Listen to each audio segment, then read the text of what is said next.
Kira-kira perlu disampaikan dalam retret kepala daerah nanti. Kita akan membahasnya pemirsa bersama dengan Wakil Gubernur Jawa Timur terpilih Emil Dardak dan juga pengamat kebijakan publik Agus Pambagio, dan nanti juga akan bergabung bersama kita ada Gubernur Banten terpilih Andra Soni. Selamat malam Bapak-Bapak. Selamat malam Elsa. Baik, saya ke Mas Agus terlebih dahulu. Mas Agus, ini akhirnya akan ada retret yang dilakukan sama seperti para menteri kemarin, hanya ini waktunya lebih lama dan dilakukan kepada kepala daerah dan juga wakilnya.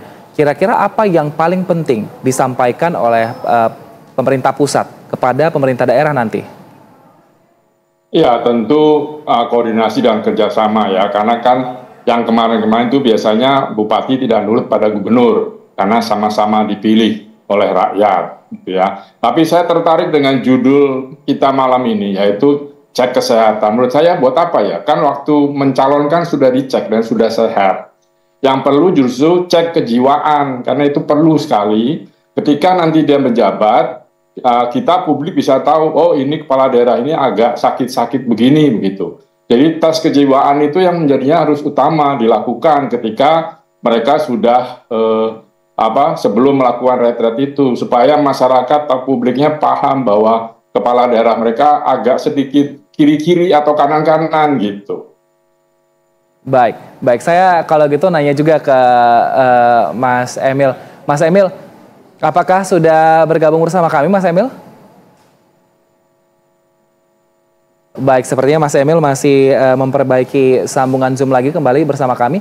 Lantas Mas Agus, tadi cek kejiwaan ini juga perlu dilakukan. Tapi perlukah juga tes-tes ini dilakukan secara berkala untuk melihat bahwa memang kebijakan atau aturan yang diambil nanti ini dilakukan dalam kondisi yang optimal? Ya, kalau kejiwaan cukup sekali saja ya, ketika nanti ini, sekarang ini, jangan tes kesehatan lagi, kan mereka sudah terbukti sehat, meskipun ada yang habis operasi dan sebagainya. Jadi, secara kejiwaannya seperti apa hasilnya, gitu. Dan ini yang perlu diketahui, supaya publik atau siapapun mengawasinya bahwa yang bersangkutan memang perlu diawasi. Oke, dia cukup baik untuk menjadi kepala daerah, tapi di tengah jalan kan bisa karena stres. Ya, orang kalau beton itu ada set stresnya gitu ya. Nah ini manusia juga ada, ketika stres pada level berapa dia akan berubah kepribadiannya. Ini yang perlu diketahui dan dimonitor oleh siapalah, Kementerian Kesehatan atau apa yang khusus memantau kejiwaan. Kalau kesehatan kan tesnya tes dasar itu darah, gula, dan yang dasar saja bisa kita lakukan juga di rumah gitu. Khususnya manula seperti saya, setiap hari kita mengukur tekanan darah, gula, dan sebagainya bisa dilakukan. Tidak harus rame-rame berbondong-bondong seperti show of force gitu. Baik, itu yang harus dipersiapkan. Nah, lantas bagaimana juga kalau misalnya nanti pada saat retret yang dilaksanakan setelah pelantikan, kira-kira apa yang perlu ditekankan pemerintah pusat, Mas Agus? Iya, tentu kan ini tidak seperti ospek di mahasiswa ya. Kan tadi Anda sampaikan juga pakai diskusi ya. Kenapa diskusi, dengarkan para menteri, para mantan presiden gitu ya. Seperti kalau kita ikut Lemhanas lah gitu. Artinya wawasan, kemudian integritas yang perlu dilihat. Kemudian kemampuan, ini quick learning atau slow learning misalnya. Itu kan perlu supaya kalau nanti misal dalam perjalanan 5 tahun ke depan ada persoalan kita, oh ya pantas kan tesnya dulu begitu. Kualitas kejiwaannya seperti itu. Nah itu bisa menguatkan kami yang di masyarakat untuk memantau itu semua. Baik, kita tanyakan langsung ke Mas Emil Dardak yang sudah bergabung bersama kita. Mas Emil, selain tes kesehatan untuk kejiwaan juga apakah tadi dilakukan di kantor Kementerian Dalam Negeri, Mas Emil? Oh, kan tes kejiwaan yang komprehensif sudah dilakukan saat pendaftaran sebagai calon pilkada, calon kepala daerah dan wakil kepala daerah. Itu tesnya 2 hari dan sangat komprehensif untuk menentukan apakah layak berkontestasi. Jadi proses ini sudah dilakukan di awal, karena kan bayangkan kalau misalnya kepala daerah itu kemudian sudah menang, baru ditentukan dia tidak layak. Bayangkan bagaimana kemudian ruginya negara yang sudah keluar biaya untuk pilkada. Jadi sudah dilakukan di awal. Sudah dilakukan pada saat kami akan ditetapkan atau tidak sebagai calon peserta pilkada. Kira-kira begitu. Baik, nah kalau untuk kesehatan, kira-kira apa saja yang dilakukan pengecekannya dan apakah fungsinya memang hanya untuk retret nanti supaya ada pengecualian terhadap kepala daerah yang memiliki kondisi kesehatan khusus?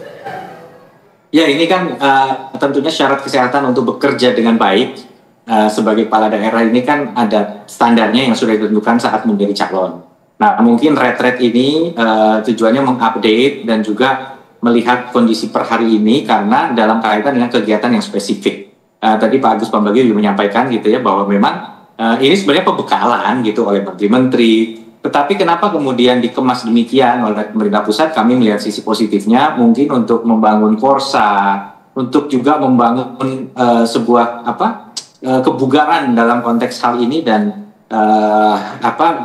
fit untuk menghadapi situasi dan tugas-tugas. Tetapi ini kan intensif ya, bukan situasi tuntutan fisik yang dihadapi setiap harinya oleh seorang kepala daerah atau wakil ya. Jadi mungkin itulah yang kemudian dilakukan juga cek, termasuk juga ada ditanya juga kuat berdiri lama nggak? Kenapa? Karena waktu pelantikan nanti itu kan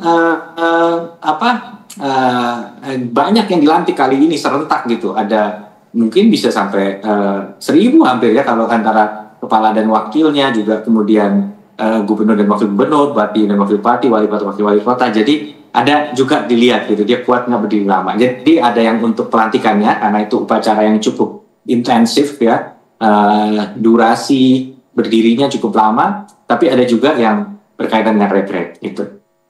Baik. Itu tadi soal pengecekan kesehatan. Kalau untuk retret nanti, Mas Emil, kira-kira Mas Emil apa yang Mas Emil harapkan yang akan didapatkan pada saat retret nanti? Dulu ada pelatihan, kalau saya dapatnya di Diklat Kemendagri waktu jadi bupati. Terus kemudian ada rekan-rekan yang mengikutinya lewat Lemhanas. Nah ini tuh dipampatkan juga, kira-kira begitu, menjadi sebuah proses yang kemudian dikombinasikan dengan bagaimana anggota kabinet kemarin juga melakukan itu. Dan retret kali ini memang wakil kepala daerah akan bergabung di hari terakhir.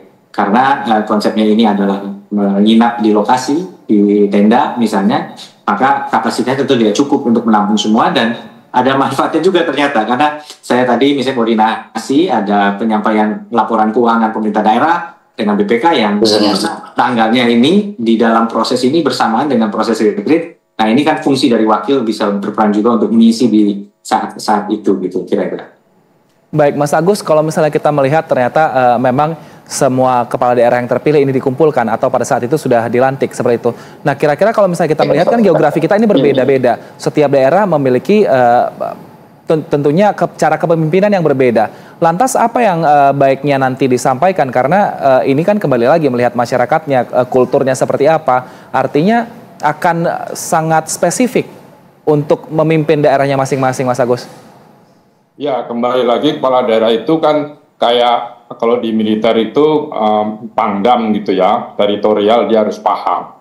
Dia harus paham ada kebiasaan masyarakatnya, kemudian tingkat pendidikannya, emosionalnya, dan macam-macam adat istiadatnya. Supaya apa yang dia harus buat, misalnya dia sebagai gubernur, bupati, atau wali kota, peraturannya itu betul-betul memahami kebutuhan dari masyarakat itu. Karena kan daerah harus mengikuti undang-undang di atasnya dibuat oleh pemerintah pusat. Ini yang biasanya suka miss di situ. Kita tidak bisa, ya bisa melihat, tapi tidak bisa mencontoh karena perbedaan itu tadi. Jawa Timur misalnya straightforward, saya orang Jawa Timur, jadi pasti kalau belak-belok nggak karu-karuan, nggak suka itu orang Jawa Timur. Jadi harus tegas, tetapi bagaimana bisa mendapatkan itu tentu proses konsultasi publiknya harus lebih baik. Juga masalah pengawasan integritas dari kepala daerah itu juga harus dipahami oleh masyarakat, apalagi sekarang dalam kondisi ekonomi buruk, tentu banyak sekali pengangguran. Nah, dari sisi sosial, keamanan itu menjadi penting. Kemampuan kepala daerah atau wakilnya itu harus memahami bagaimana cara menanggulangi itu supaya tidak meningkatnya misalnya kejahatan, ya kan, misalnya orang frustrasi lalu bunuh diri dan sebagainya. Banyak hal-hal dalam situasi krisis seperti sekarang yang harus dipahami secara baik oleh kepala daerah. Baik, saya ke Mas Andra Soni, Gubernur Banten terpilih. Mas Andra, apakah sudah bergabung bersama kami?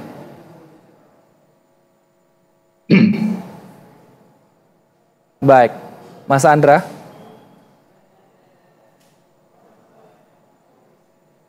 Baik, kami akan, Mas Andra, apakah sudah bisa mendengar suara kami, Mas Andra? Ya, saya dengar.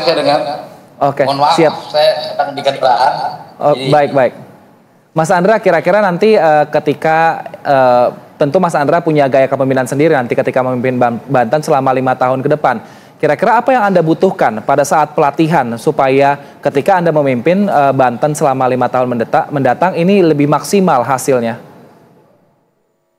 Ya, pertama tentu saya sebagai pribadi antusias ya mengikuti kegiatan retreat ini. Pertama adalah karena ini pengalaman pertama saya sebagai kepala daerah. Walaupun saya sudah ada di pemerintahan daerah sebagai anggota DPRD dan pimpinan DPRD, ini tentu berbeda. Dan kedua, ini adalah penting dalam rangka mensinkronkan tujuan nasional kita, yaitu dengan asta cita yang dicanangkan oleh Pak Prabowo, yang kemudian delivernya harus di daerah sesuai dengan apa yang kita cita-citakan bersama. Jadi bagi saya ini sangat penting dan bagi saya ini sangat bermanfaat pastinya. Baik, tadi disampaikan ada masalah dari Pak Agus bahwa ternyata karena memang selama ini kepala daerah baik itu tingkat kabupaten kota maupun provinsi ini sama-sama dipilih oleh rakyat sehingga ada kesulitan untuk menyelaraskan kebijakan antara pemerintah pusat dan juga daerah bahkan kabupaten kota. Kira-kira Mas Andra Soni sebagai gubernur seperti itu, bagaimana kemudian juga setelah ini menyelaraskan peraturan pemerintah pusat dengan peraturan pemerintah provinsi dan juga kabupaten kota ke depannya? Ya, dalam proses-proses tersebut tentu ya tadi yang disampaikan bagaimana kita bisa menyerap aspirasi masyarakat dan kemudian mengkomunikasikan dan tentu sesuai dengan aturan-aturan di atasnya. Karena kalau aturan di daerah berbentuk peraturan daerah. Nah, peraturan daerah itu secara hierarki tentu berada di bawah beberapa peraturan yang lebih tinggi. Dan saya rasa tujuan dari semua peraturan tersebut adalah bagaimana bisa bermanfaat bagi pemerintah dan kemudian bisa mengatur masyarakat, mengatur pemerintah itu sendiri agar bisa menjalankan program-program yang sesuai. Baik Mas Emil, ini kan periode kedua memimpin Jawa Timur. Kira-kira pada saat memimpin beberapa tahun lalu, adakah mungkin daerah yang egonya cukup tinggi sehingga memang perlu untuk mengikuti retret ini? Ya, itulah memang tentunya kita sebagai pemerintah provinsi tidak dipungkiri memandang bahwa seandainya bisa dilakukan sebuah penguatan sistem relasi fiskal misalnya maupun relasi tugas antara provinsi dan kabupaten kota tentu akan bisa mengefektifkan lagi, memperkuat. Tetapi bahkan dengan tatanan yang ada, insya Allah kita selalu bisa melakukan penyelesaian terhadap situasi di mana pemerintah kabupaten atau kota sekiranya tidak sesuai terhadap apa yang menjadi garis-garis kebijakan dari pemerintah pusat, tentunya sesuai peraturan perundang-undangan yang berlaku. Jadi selalu ada solusinya. Pemerintah provinsi ikut membina sekali lagi sebagai wakil pemerintah pusat.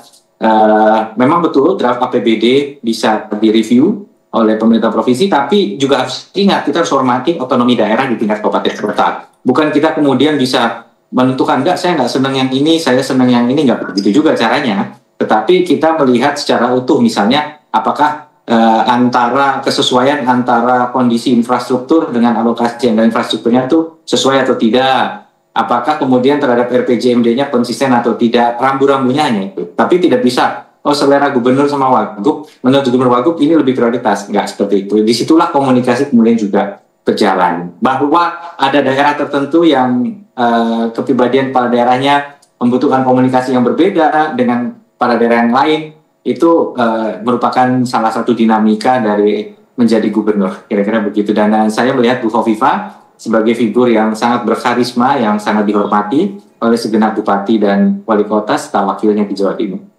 Baik Mas Agus, kira-kira tantangan apa yang akan dihadapi kembali oleh pemerintah daerah ketika dalam memimpin suatu daerah, apa selain tadi masalah ego daerah masing-masing?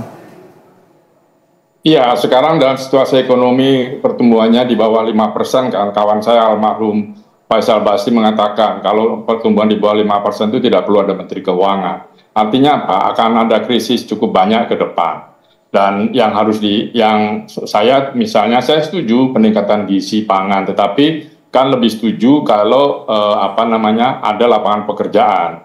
Karena anak-anak yang tidak mendapatkan gizi yang baik di rumah, kemungkinan besar orang tuanya tidak bekerja. Nah, ada baiknya semua kepala daerah ini yang akan dilantik esok atau lusa ya, itu sudah memahami bagaimana menciptakan lapangan pekerjaan. Karena saat ini itulah yang diperlukan. Karena PHK begitu kencang, honorer yang bekerja di pemerintahan juga diberhentikan, kemudian pelayanan publik yang lainnya juga ruangannya gelap, AC-nya kurang dingin karena pengurangan tenaga listrik, dan itu sudah dilakukan oleh pemerintah pusat dan pasti di daerah juga akan menjalankan yang sama karena beberapa bagi hasil keuangan daerah itu juga pasti akan berkurang. Jadi kreativitas dari kepala daerah dan wakilnya untuk menciptakan lapangan pekerjaan itu menjadi pokok utama yang harus dilaksanakan karena orang menganggur itu banyak sekali negatifnya. Nanti bisa meningkat bunuh diri, bisa meningkat kejahatan, dan seterusnya. Baik, Mas Andra, tentu dalam pada saat kampanye program-program sudah disampaikan kepada masyarakat. Kira-kira untuk menyampaikan dari programnya Mas Andra Soni, adakah yang juga selaras dengan pemerintah pusat sehingga mungkin bisa lebih efektif dengan cara menyelaraskan antara program pusat dan juga daerah Banten? Ya, proses pilkada kemarin, seluruh kepala daerah harus menyusun visi dan misi, itu harus sesuai dengan visi dan misi presiden. Dan kami rasa sebenarnya nggak ada masalah ya. Intinya adalah bagaimana hari ini kita harus punya rasa optimisme dengan segala tantangan yang ada. Kita harus melihatnya harus secara positif bahwa niatan kita adalah bekerja untuk masyarakat, bekerja untuk wilayah kita, dan tentu sesuai dengan peraturan perundang-undangan. Dan saya pikir sebagai perwakilan pemerintah pusat di daerah, tugas kami adalah bagaimana kami bisa menyelaraskan dengan kepala daerah tingkat 2, di mana jangan lagi kami bertindak seakan-akan kami adalah punya kedudukan yang lebih tinggi daripada kawan-kawan kepala daerah tingkat 2. Jadi saya pikir ini lebih kepada kecenderungan kita bagaimana menjaga komunikasi dan kemudian konsisten dengan RPJMD nanti yang akan sama-sama di masing-masing wilayah akan dibahas. Jadi seperti yang disampaikan Pak Emil tadi ya, kita sudah punya rambu-rambunya. Hari ini yang kita harus pelihara adalah harapan bahwa kita akan bisa tumbuh berkembang maju karena hasil pilkada ini akan bisa bermanfaat. Itu Pak. Nah, yang menarik adalah di wilayah Anda yang akan ada pimpin nanti Mas Andra Soni sempat terkendala masalah pagar laut pada saat itu, dan tentunya ini ada dari pusat dan juga dari daerah dinilai ada kerjasama yang tentunya merugikan negara karena menyalahi aturan. Untuk pengawasan hal ini, pusat dan juga daerah, nanti kira-kira apa yang akan dilakukan? Ya, ini yang harus kita selaraskan karena pada prinsipnya wilayah itu prinsipnya adalah pasal 33 Undang-Undang Dasar tahun 1945. Ya, bagaimana kita bisa menjaga wilayah kita untuk kepentingan masyarakat. Jadi secara prinsip bagi saya, bagi kami atau bagi kita adalah bagaimana kebermanfaatan wilayah kita itu adalah untuk kepentingan masyarakat kita. Baik. Saya ke Mas Emil. Mas Emil, ada tadi concern juga dari Mas Agus bahwa mengenai pembukaan lapangan kerja. Kalau sejauh ini di Jawa Timur, apakah sudah cukup merata? Atau mungkin ada daerah yang memang tertinggal sehingga kepala daerahnya, bupati atau wali kotanya, ini harus memang digenjot untuk lebih bekerja kepada daerahnya? Ya, begini, pada kenyataannya sebenarnya yang paling paham bagaimana berbisnis dengan sukses adalah pelaku usaha itu sendiri.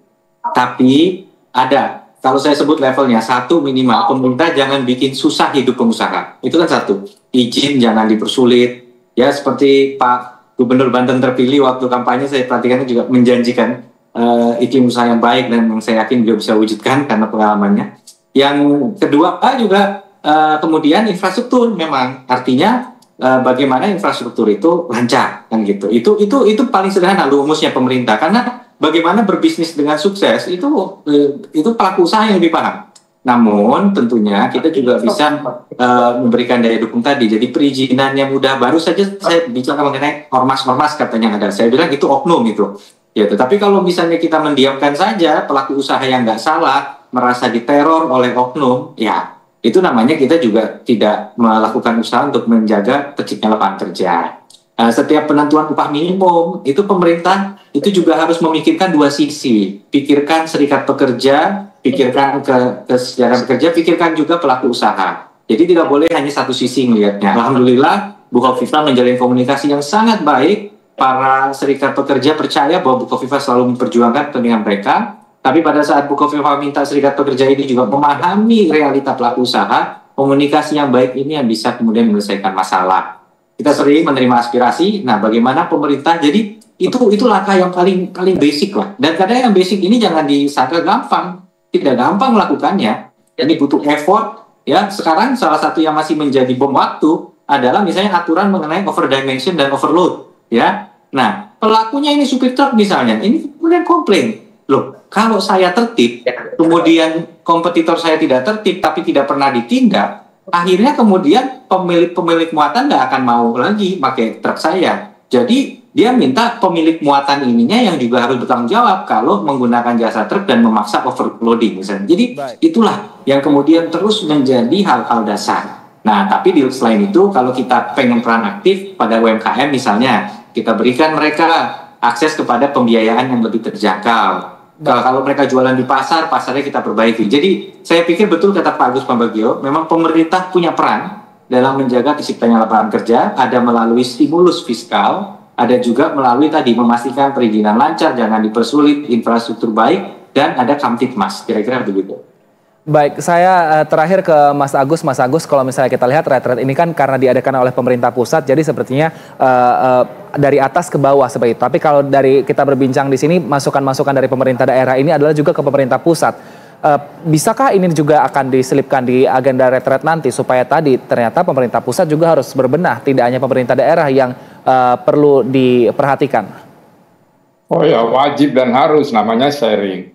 Jadi sharing pengalaman di daerah soal tadi sosial budaya ekonomi dan macam-macam perlu diketahui juga oleh pemerintah pusat bahwa ketika mereka membuat kebijakan harus memahami antropologi sosial dari masyarakat itu yang ada di seluruh Indonesia, sehingga kebijakan yang akan dibuat itu sudah bisa dilaksanakan, tentu tidak 100% tetapi sudah bisa digunakan untuk mengawasi, untuk mengatur demi pertumbuhan ekonomi yang sehat, demi lapangan pekerjaan yang baik, demi mengundang investor masuk ke sini dan seterusnya.